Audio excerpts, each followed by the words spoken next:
Paul Jensen was a driven man. I've been, vice president at Sony Pictures. I've been president of 2 other companies at a very young age.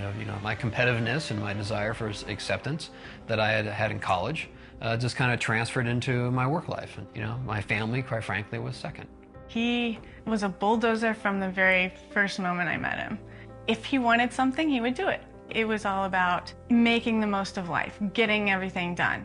I was trying to chase after things I could acquire. None of it would ever give me peace. I knew it was empty and it was fragile, and all it was going to take is something very little to show truly what that world really was. That something came while on vacation with his family in Joshua Tree, California.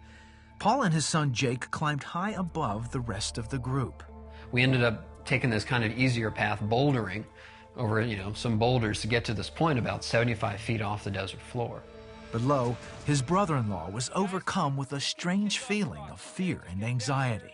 Todd started telling us that he wasn't feeling good, that he had, he just had this awful feeling. He couldn't really explain it. I feel like something really bad's gonna happen. Right then, we heard Paul yell, "Ow!" And at that instant, I felt my feet ripped out from under me.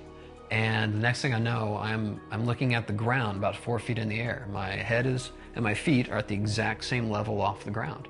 And I was paused there. It was like I was swept up and held there for a second. I remember thinking, how did I get here? And at that instant, I dropped. Paul's leg crashed against the rocks. He balanced himself against the rock wall to prevent falling any farther. And I remember seeing the world just spin. Just spin. And then that was it. That was the last thing I remember. Tiffany looked up in horror as Paul's body flew off the ledge above her. He came flying off, just like a rag doll being thrown off. He was kind of doing a rag doll cartwheel. I thought for sure he would be dead when I got there. There's no way you could survive that. There's just no way he could have survived. Tiffany climbed to his seemingly lifeless body and rolled him over. He had this big hole in his skin. I could see his skull, and his face was all scraped up and bleeding. And when he did finally open his eyes, I knew at least he's alive right now. I felt like my life was slipping away on that rock. I really did. I felt like my life was draining, and then it was kind of come back, and then I really did feel like I was dying, but I had complete and absolute peace on that rock. A group were just forming at the bottom of the rock, and they just started praying. There was just this large group of people that had gathered and just were praying.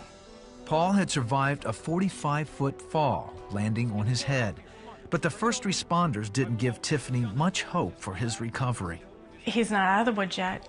He still could suffer all kinds of brain damage. He most likely has so many internal injuries that they don't know that he's going to survive. So even though you feel hopeful now, there really is not a great chance of his survival.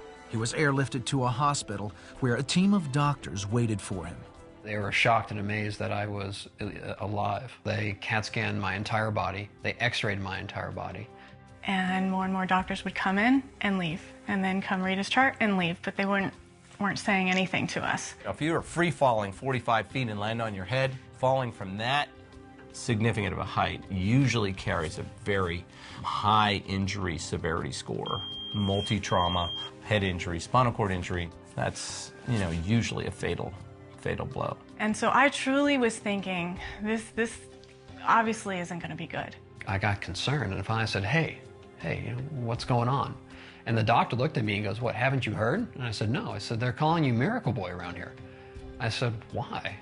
Because no one had told me. And they said, well, we looked at all your tests, and you have nothing wrong with you. You have no broken bones. You have no internal injuries. Your skull is not fractured. In fact, your brain waves don't even represent trauma. And at that point, I realized that it was a miracle. It truly was a miracle, because I should have been dead. There's no reason why I should be alive today. Tiffany received a phone call from her mother that gave some perspective on the events of the day. So she said to me, I don't know what happened, but I started praying, and I really felt like Satan said, I'm going to take Paul's life. And God said, no, you're not. It was a spiritual battle that day that I feel that's the only thing that's explainable, how I could be ripped off that rock and, more importantly, launched off that cliff. 3 hours after entering the hospital, Paul was released with nothing more than a concussion. He believes it was through the prayers of his family and those on the rocks at Joshua Tree that God saved his life and gave him a new start. Paul is a 180-degree different person than he was. He is no longer that bulldozer. There's a big difference in Paul and where he puts family first. For the first time ever, I specifically say thank you every day. God allowed me to still have a husband and my kids to still have a dad that's around and healthy. I'm a better father, I'm a better husband, I'm a better man, I'm a better person. I owe everything to God. Therefore, my life is His life to use as He wants it to be used.